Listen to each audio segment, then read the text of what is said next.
सबसे बड़ा कौन? बादशाह अकबर को अपना शाही बाग बेहद पसंद था। अपने खाली समय में वे अक्सर वहां सैर के लिए जाया करते थे। एक दिन हमेशा की तरह वे शाही बाग में टहल रहे थे। बीरबल भी उनके साथ था। टहलते टहलते वे विभिन्न मुद्दों पर चर्चा कर रहे थे। चर्चा का मुख्य मुद्दा अकबर की हाल ही में पड़ोसी राज्यों और क्षेत्रों पर हुई जीतें थे। अचानक अकबर के दिमाग में एक प्रश्न कौंधा और हमेशा की तरह उन्होंने वह प्रश्न बीरबल से पूछ लिया। प्रश्न था, सबसे बड़ा कौन है?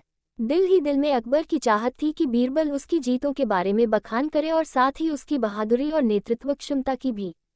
लेकिन अकबर की उम्मीदों के विपरीत बीरबल ने इस उत्तर दिया, जहां पनाह। सबसे बड़ा तो बच्चा ही होता है। अकबर को बीरबल का ये उत्तर बड़ा अटपटा लगा। साथ ही अपना मनचाहा उत्तर न मिलने पर थोड़ा बुरा भी लगा। उन्होंने बीरबल से अपनी बात सिद्ध करने को कहा। बीरबल समझ गया कि अकबर उसके उत्तर से खुश नहीं है। उसने 48 घंटों का समय मांगा। अकबर ने उसे समय प्रदान कर दिया। समय मिलने के बाद बीरबल अपने एक मित्र के पास गया और उससे सहायता मांगी। उसके मित्र का एक बहुत ही प्यारा 2 साल का बेटा था। बीरबल उसे अपने साथ राजमहल ले जाना चाहता था। मित्र ने उसे अनुमति दे दी और बीरबल बच्चे को लेकर अकबर के दरबार में चला आया।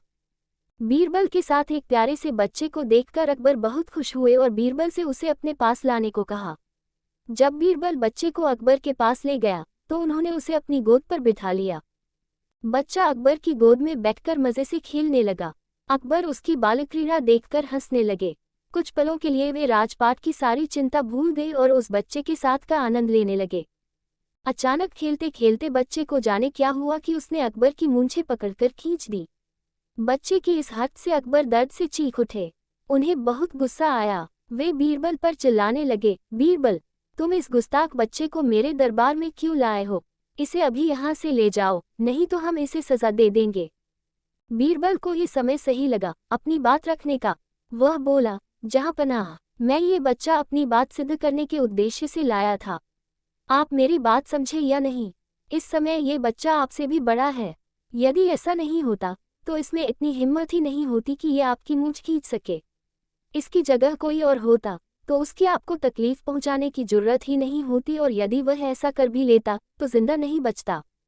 अकबर बीरबल का उत्तर सुनकर हैरान रह गए। बीरबल बिल्कुल सही था। वह बच्चा उन्हें तकलीफ पहुंचाने की हिमाकत कर भी जीवित था और मुस्कुरा रहा था। बीरबल ने बहुत ही चतुराई से अपनी बात सिद्ध कर दी थी। बीरबल की बात सुनकर अकबर का गुस्सा शांत हो गया। उन्होंने बच्चे को गले से लगा लिया और बीरबल की बहुत प्रशंसा की।